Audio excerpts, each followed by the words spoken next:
Social ಮೀಡಿಯಾದಲ್ಲಿ ಈಗ ಸಿಕ್ಕಾಪಟ್ಟೆ ವೈರಲ್ ಆಗ್ತಿರೋ ವಿಚಾರ ಯಾವ್ದು ಗೊತ್ತಾ? ವಿನಯ್ ಗೌಡ ಅವರು ಯಾಕೆ ಇಷ್ಟೊಂದು ವೈರಲ್ ಆಗ್ತಿದ್ದಾರೆ, ಯಾಕೆ ಇಷ್ಟೊಂದು ನೆಗೆಟಿವಿಟಿ, ಹಾಗೆ ತುಂಬ ಜನ ಸಪೋರ್ಟ್ ಮಾಡೋರು ಇದ್ದಾರೆ. ಹಾಗೆ ಅವರು ಸರ್ಕ್ಯಾಸ್ಟಿಕ್ ಆಗಿ ಒಂದು ಸೋಷಿಯಲ್ ಮೀಡಿಯಾದಲ್ಲಿ ಸ್ಟೋರಿ ಕೂಡ ಹಾಕಿದ್ದಾರೆ, ಅದ್ರ ಜೊತೆಗೆ ಒಂದು ವಿಡಿಯೋ ಕೂಡ ಹಾಕಿದ್ದಾರೆ. ಏನಪ್ಪ ಇದು ವಿಚಾರ ಅಂತ ಹೇಳಿದ್ರೆ, ನಮ್ಗೆಲ್ರಿಗೂ ಗೊತ್ತಿರೋ ಹಾಗೆ ಈಗಾಗಲೇ ಬಿಗ್ ಬಾಸ್ ಕನ್ನಡ ಸೀಸನ್ 13 ಅಗ್ನಿ ಪರೀಕ್ಷೆ ಶುರು ಆಗ್ತಿದೆ. ಅಗ್ನಿ ಪರೀಕ್ಷೆ ಏನು ಅಂತಂದರೆ, ಈಗ ಈ ಹಿಂದೆ ಏನೆಲ್ಲ ಬರೀ ಸೆಲೆಬ್ರಿಟಿಗಳೇ ಬಿಗ್ ಬಾಸ್ ಮನೆಗೆ ಹೋಗ್ತಾ ಇದ್ರು, ಆದರೆ ಈ ಸಲ ಬಿಗ್ ಬಾಸ್ ಮನೆಗೆ ಕಾಮನ್ ಪೀಪಲ್ ಕೂಡ ಹೋಗ್ಬೋದು. ಆದರೆ ಎಷ್ಟು ಜನ ಹೋಗ್ತಾರೆ ಏನು ಎತ್ತ ಅಂತ ಇನ್ನು ಅಧಿಕೃತವಾದಂತಹ ಮಾಹಿತಿನ ಬಿಗ್ ಬಾಸ್ ತಂಡ ಹೇಳಿಲ್ಲ. ಆದರೆ ಈ ಅಗ್ನಿ ಪರೀಕ್ಷೆಗೆ ಒಂದು 60-70 ಜನ ಸೆಲೆಕ್ಟ್ ಆಗಿದ್ದಾರೆ. ಸೊ ಇದರಲ್ಲಿ ಅವರು ಜಡ್ಜಸ್ ಮುಂದೆ ಕೂತ್ಕೊಂಡು ಅವ್ರು ಕೊಡುವಂತಹ ಟಾಸ್ಕ್ಗಳನ್ನೆಲ್ಲ ಮಾಡಬೇಕು. ಆ ಟಾಸ್ಕ್ಗಳಲ್ಲೆಲ್ಲ ಏನಾದರೂ ಅವರು ಪ್ರೂವ್ ಮಾಡಿಕೊಂಡ್ರೆ ಅವರನ್ನು ಜಡ್ಜಸ್ಗಳು ಸೆಲೆಕ್ಟ್ ಮಾಡ್ತಾರೆ. ಅದಾದಮೇಲೆ ಒಂದಷ್ಟು ಪ್ರಾಸೆಸ್ ಇರುತ್ತೆ, ಅವ್ರಿಗೆ ಮತ್ತೆ ಟಾಸ್ಕ್ಗಳನ್ನು ಕೊಡೋದು, ಅದ್ರ ಮುಖಾಂತರ ಆ ಟಾಸ್ಕ್ನಲ್ಲಿ ಆಗಾನು ಅವ್ರು ವಿನ್ ಆಗಬೇಕು. ಆಗ ವಿನ್ ಆದಾಗ ಅದರಲ್ಲಿ ಎಷ್ಟು ಜನ ವಿನ್ ಆಗ್ತಾರೆ ಅನ್ನೋರನ್ನ ಲೆಕ್ಕಾಚಾರ ಇಟ್ಕೊಂಡು ಮತ್ತೆ ಅದರಲ್ಲಿ ಫಿಲ್ಟರ್ ಮಾಡ್ತಾ ಹೋಗ್ತಾರೆ. ಒಟ್ಟಲ್ಲಿ ಬಿಗ್ ಬಾಸ್ ಮನೆಗೆ ಹೋಗೋದು 3 ಜನ ಇಲ್ಲಾಂದರೆ 5 ಜನ. ಲಕ್ಷಾಂತರ ಜನ ಅಪ್ಲಿಕೇಶನಲ್ಲಿ ಸೆಲೆಕ್ಟ್ ಆಗೋದು 3 ಇಲ್ಲ ಅಂದರೆ 5 ಜನ. ಸೊ ಯಾರು ಆ ಲಕ್ಕಿ ಕಂಟೆಸ್ಟೆಂಟ್ಸ್ ಅನ್ನೋ ಕುತೂಹಲ ಈಗಾಗಲೇ ಸಾಕಷ್ಟು ಜನಕ್ಕಿದೆ. ಈ ಅಗ್ನಿ ಪರೀಕ್ಷೆಗೂ ಕೂಡ ಸಿಕ್ಕಾಪಟ್ಟೆ ಒಳ್ಳೆ ರೆಸ್ಪಾನ್ಸ್ ಕೂಡ ಬರ್ತಾ ಇದೆ. And big boss Kannada season 13 ಈ ಒಂದು ಅಗ್ನಿ ಪರೀಕ್ಷೆಗೆ ಜಡ್ಜಸ್ ಆಗಿ ಕೂತ್ಕೊಂಡಿರೋಂಥವ್ರು ಯಾರಪ್ಪ ಅಂತ ಹೇಳಿದ್ರೆ, ಶ್ರುತಿ ಅವರು, ಚಂದನ್ ಶೆಟ್ಟಿ ಅವರು, ಅವರ ಜೊತೆಯಲ್ಲಿ ಸಂಗೀತಾ ಶೃಂಗೇರಿ ಹಾಗೆ ವಿನಯ್ ಗೌಡ. ಇದಕ್ಕೂ ಕೂಡ ಜಡ್ಜಸ್ ಮೇಲೂ ಕೂಡ ಒಂದಷ್ಟು ನೆಗೆಟಿವಿಟಿ ಸ್ಪ್ರೆಡ್ ಆಗಿತ್ತು. ಏನಪ್ಪ ಅಂತ ಹೇಳಿದ್ರೆ, ಶ್ರುತಿ ಅವರೇನೋ ಸೀಸನ್ ವಿನ್ನರು, ಹಾಗೆ ಚಂದನ್ ಶೆಟ್ಟಿ ಅವರು ಕೂಡ ಟೈಟಲ್ ವಿನ್ನರು. ಆದರೆ ಈ ವಿನಯ್ ಗೌಡ ಸಂಗೀತನ ಯಾಕೆ ಕೂರಿಸಿದ್ದಾರೆ? ಸಂಗೀತಾ ಶೃಂಗೇರಿನೂ ವಿನಯ್ ಗೌಡ ಇಬ್ಬರೂ ಕೂಡ ಟಾಪ್ 5 ಬಂದಿದ್ರು, ಆದರೆ ವಿನ್ ಆಗಲಿಲ್ಲ.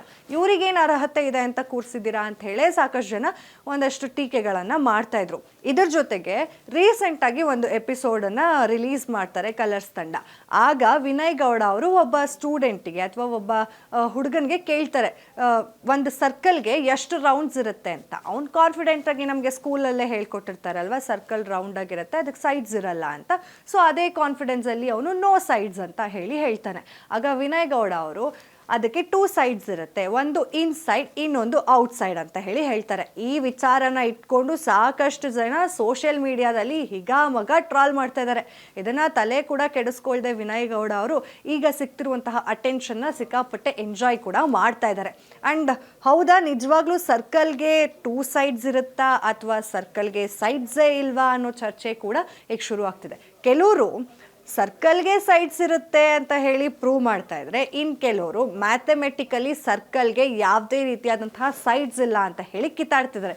ಒಟ್ಟಿನಲ್ಲಿ ಸೋಷಿಯಲ್ ಮೀಡಿಯಾದ ಅಷ್ಟೇ ಅಲ್ಲದೆ ಇದು ಒಂಥರ ನೇಷನ್ ವೈಡ್ ನ್ಯೂಸ್ ಆಗಿದೆ, ಸರ್ಕಲ್ಗೆ ಸೈಡ್ಸ್ ಇದೆಯಾ ಇಲ್ವಾ ಅಂತ ಹೇಳ್ಬಿಟ್ಟು. ಸೊ ಈಗ ಒಂದು ಸರ್ಕಲ್ ಹಿಂಗಿದೆ ಅಂದರೆ ನಾವು ಸೈಡ್ಸ್ಗಳನ್ನು ಹಿಂಗೆ ಲೆಕ್ಕ ಹಾಕ್ತೀವಿ. ಇವಾಗ ರೆಕ್ಟ್ಯಾಂಗಲಲ್ಲಿ ಸೈಡ್ಸ್ ಅಂದರೆ 1 2 3 4 ಅಂತ ನಾವು ಲೆಕ್ಕ ಹಾಕ್ತೀವಿ. ಆದರೆ ಸರ್ಕಲಲ್ಲಿ ಹೇಗೆ ಲೆಕ್ಕ ಹಾಕೋಕ್ಕಾಗತ್ತೆ? 100% ಇಲ್ಲ ಅಲ್ವಾ? ಕೆಲವರು ಸರ್ಕಲನ್ನು ರೌಂಡ್ ಮಾಡಿ ಇದನ್ನು ಇನ್ಸೈಡ್ ಅಂದರೆ ಇದನ್ನು ಔಟ್ಸೈಡ್ ಅಂತ ಹೇಳ್ತಾರೆ. ಹಿಂಗೆ ತೊಗೊಂಡ್ರು ಜಾಮಿಟ್ರಿ ವೈಸಲ್ಲಿ ನೋಡಿದ್ರೆ ಸರ್ಕಲ್ಗೆ ಯಾವುದೇ ರೀತಿಯಾದಂತಹ ಸೈಡ್ಸ್ ಇಲ್ಲ. ಬಟ್ ಯಾವ ರೀತಿಯಲ್ಲಿ ಅವ್ರು ಕೂಡ ಹೇಳಿದ್ರು ಅನ್ನೋದು ಕೂಡ ಗೊತ್ತಿಲ್ಲ. ಆದರೆ ಒಂದು ಸೋಷಿಯಲ್ ಮೀಡಿಯಾದಲ್ಲಿ ಪೋಸ್ಟನ್ನು ಕೂಡ ಹಾಕ್ಕೊಂಡು ಸ್ಟೋರಿಯನ್ನು ಕೂಡ ಹಾಕ್ಕೊಂಡಿದ್ರು. ನಾನು ಅದನ್ನು ಜಾಮೆಟ್ರಿಕಲಿ ಹೇಳಿಲ್ಲ, ಸರ್ಕಲ್ಗೆ ಸೈಡ್ಸ್ ಇದೆ ಅನ್ನೋ ಒಂದು ಡಿಫೆಂಡನ್ನು ಕೂಡ ಅವ್ರು ಮಾಡಿಕೊಂಡ್ರು. ಆ್ಯಂಡ್ ನೀವೇನೆಲ್ಲ ಈಗ ಟ್ರಾಲ್ ಮಾಡ್ತಿದ್ರೆ ಅದು ನನಗೆ ಯಾವುದೇ ರೀತಿಯಾಗಿ ಎಫೆಕ್ಟ್ ಮಾಡಲ್ಲ ಅನ್ನೋ ರೀತಿಯಲ್ಲೂ ಕೂಡ ವಿನಯ್ ಗೌಡ ಅವರು ಒಂದು ವಿಡಿಯೋ ಮುಖಾಂತರ ಪೋಸ್ಟ್ ಮಾಡಿದ್ದಾರೆ. ಸೊ ಇದು ಒಂಥರ ನೇಷನ್ ವೈಡ್ ನ್ಯೂಸ್ ಆಗಿಬಿಟ್ಟಿದೆ. ಈಗ ತುಂಬ ಜನ ಇದ್ರ ಬಗ್ಗೆ ಚರ್ಚೆ ಕೂಡ ಮಾಡ್ತಿದ್ದಾರೆ, ಟ್ರಾಲ್ ಕೂಡ ಮಾಡ್ತಿದ್ದಾರೆ. ಕೆಲವೊಬ್ರು ನೆಗೆಟಿವ್ ಆಗಿ ಹೇಳ್ತಾರೆ, ಕೆಲವೊಬ್ರು ಪಾಸಿಟಿವ್ ಆಗಿ ಹೇಳ್ತಿದ್ದಾರೆ. ಆ್ಯಂಡ್ ಕೆಲವರು ಇಂಜಿನಿಯರಿಂಗ್ ಸ್ಟೂಡೆಂಟಿಗೆ ಯಾರಾದರೂ ಈ ರೀತಿಯಾದಂತಹ ಪ್ರಶ್ನೆ ಕೇಳ್ತಾರಾ ಅಂತ ಹೇಳ್ಬಿಟ್ಟು ವಿನಯ್ ಅವ್ರಿಗೆ ಕ್ಲಾಸ್ ಕೂಡ ತೊಗೊಳ್ತಿದ್ದಾರೆ. ಇಲ್ಲಿ ಇಂಜಿನಿಯರಿಂಗ್ ಸ್ಟೂಡೆಂಟ್ ಅಂತ ಬರಲ್ಲ, ಬಿಕಾಸ್ ಅದನ್ನು ಬೇಸಿಕ್ಸ್ ಸ್ಕೂಲಿಂದನೇ ಹೇಳ್ಕೊಡ್ತಾರೆ. ಆ್ಯಂಡ್ ಅವನು ಕೂಡ ಅದು ಸ್ಕೂಲಲ್ಲಿ ಏನು ಕಲ್ತಿದ್ದಾನೆ, ಯಾವ ರೀತಿಯಾದಂತಹ ವಿಚಾರಗಳನ್ನು ಕಲ್ತಿದ್ದಾನೆ, ಅದನ್ನು ಕಾನ್ಫಿಡೆಂಟಾಗಿ 0 ಸೈಡ್ಸ್ ಅಂತ ಹೇಳಿದ್ದಾರೆ. ಅದ್ರ ಮೇಲೂ ಕೂಡ ನಾವು ಕಮೆಂಟ್ ಮಾಡೋದಕ್ಕಾಗಲ್ಲ. ಒಟ್ಟಿನಲ್ಲಿ ಈಗ ಈ ಒಂದು ಸುದ್ದಿ, ಈ ಒಂದು ವಿಚಾರ ತುಂಬ ಅಂದರೆ ತುಂಬಾ ಚರ್ಚೆ ಆಗ್ತಿದೆ. ನಿಮ್ಗೇನು ಅನ್ಸುತ್ತೆ? ವಿನಯ್ ಗೌಡ ಅವ್ರು ಹೇಳಿದ್ದು ಕರೆಕ್ಟಾ ತಪ್ಪಾ ಅನ್ನೋದನ್ನ ಕಮೆಂಟ್ ಮಾಡಿ ತಿಳಿಸಿ. ಅದರ ಜೊತೆಗೆ ಇವರಿಗೆ ಸಿಗ್ತಿರುವಂತಹ ಅಟೆನ್ಷನನ್ನು ಅವರು ನಿಜವಾಗ್ಲೂ ಎಂಜಾಯ್ ಮಾಡ್ತಿದ್ದಾರೆ. ಅಂದರೆ ಸಾಕಷ್ಟು ಜನ ಇವಾಗ ನನ್ನ ವಿಡಿಯೋಗೆ, ನನ್ನ ಟ್ರಾಲಿಗೆ ಪ್ರತಿಕ್ರಿಯೆ ಕೊಡ್ತಿದ್ದಾರೆ. ಎಷ್ಟೊಂದು ಜನ ಈ ವಿಡಿಯೋವನ್ನು ನೋಡ್ತಾ ಇದ್ದಾರೆ. ನೀವೇನೇ ನನ್ನನ್ನು ಟಾಪ್ ಸರ್ಚಿಗೆ ತೊಗೊಂಡು ಹೋಗಿದ್ದೀರಾ ಅನ್ನೋ ವಿಚಾರವನ್ನು ಕೂಡ ವಿನಯ್ ಗೌಡ ಅವರು ಶೇರ್ ಮಾಡ್ಕೊಂಡಿದ್ದಾರೆ. ಸೊ ಇಷ್ಟೇ ಇವತ್ತಿನ ಸುದ್ದಿ. ಮತ್ತಷ್ಟು ಅಪ್ಡೇಟ್ಸ್ಗಾಗಿ ಫಾಲೋ ಮಾಡಿ ಅಶ್ವವೇಗ ನ್ಯೂಸ್. ಇದು ಸತ್ಯಾನ್ವೇಷಣೆಯ ಓಟದಲ್ಲಿ.